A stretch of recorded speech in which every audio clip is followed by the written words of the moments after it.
કટોરીવાળું blouse કઈ રીતે cutting કરવું એ આજે વિડીયોમાં તમને બતાવીશ। આ રીતે અસ્તર મૂકવાનું, પછી આપણે બ્લાઉઝને આ રીતે મૂકીને તેની લંબાઈ માપવાની। જો આપણે લંબાઈ 15 છે તો 15.5 લેવાની। તો આ રીતે લંબાઈ લીધા પછી તેને માર્ક કરી દેવાનું। પછી આપણે બાયની પહોળાઈ લેવાની છે। જો 10 હોય તો અડધો ઇંચ ઉમેરીને 10.5 લેવાનું। તો પછી ત્યારે કમરના ભાગનું જે માપ આવે એ લેવાનું। પછી આપણે ખભાનું માપ લેવાનું। જો 12 હોય તો 6 લેવાનું, 11 હોય તો 5.5। આપણે અહીંયા 11 છે તો આપણે 5.5 લેવાનું।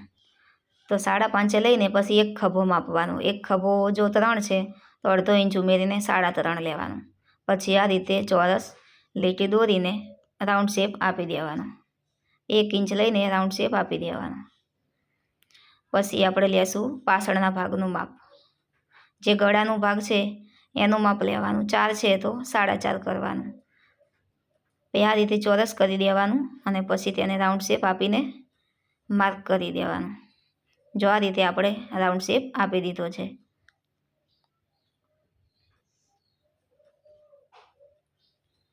પછી આ રીતે તેને કટિંગ કરવાનું।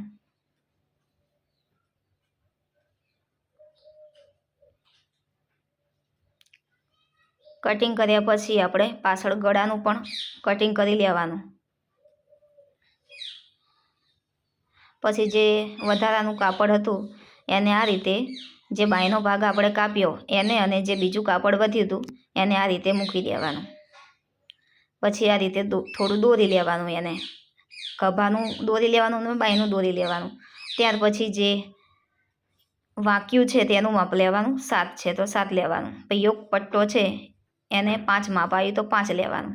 ત્યાર પછી બાયના ભાગનું માપ લેવાનું। 3 આવ્યું તો 3 લેવાનું। એ પછી આપણે પહોળાઈનું માપ લેવાનું।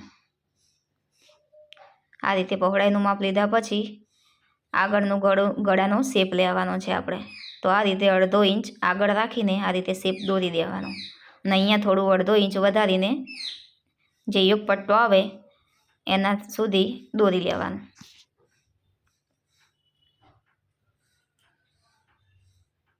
તો પછી એ વાંક્યું અને કટોરીના ભાગને આ રીતે 2 ઇંચ આપીને ત્રિકોણ શેપમાં દોરી દેવાનું। તો અહીંયા આપણે વાંક્યું અને કટોરીના ભાગનું માપ તૈયાર થઈ ગયું છે। હવે આપણે તેને કટિંગ કરી લેવાનું। આ રીતે અલગ અલગ ભાગમાં કટિંગ કરી લેવાનું।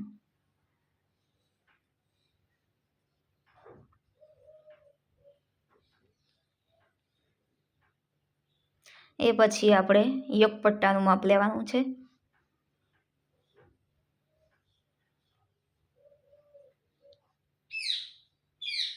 તો પહેલાં તેની પહોળાઈ લેવાની છે।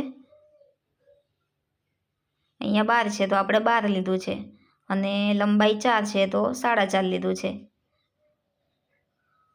આગળના ભાગમાં 4.5 અને પાછળના ભાગમાં 3.5, 1 ઇંચ ઓછું રાખવાનું। તો હવે આપણે બાયનું કટિંગ કરવાનું છે। કાપડ થોડું ઓછું છે એના લીધે આપણે થોડો હાથો કર્યો છે। તો આ રીતે હાથો કરી લેવાનો અને આ રીતે ખાડાવાળો શેપ આપીને આ રીતે કટિંગ કરી લેવાનું। પહેલાં ડાયરેક્ટ કટિંગ કરવાનું, પછી 2 પડ આ રીતે રાખીને ખાડાવાળો શેપ આપી દેવાનો। તો આ છે આપણું કટોરીવાળું બ્લાઉઝ।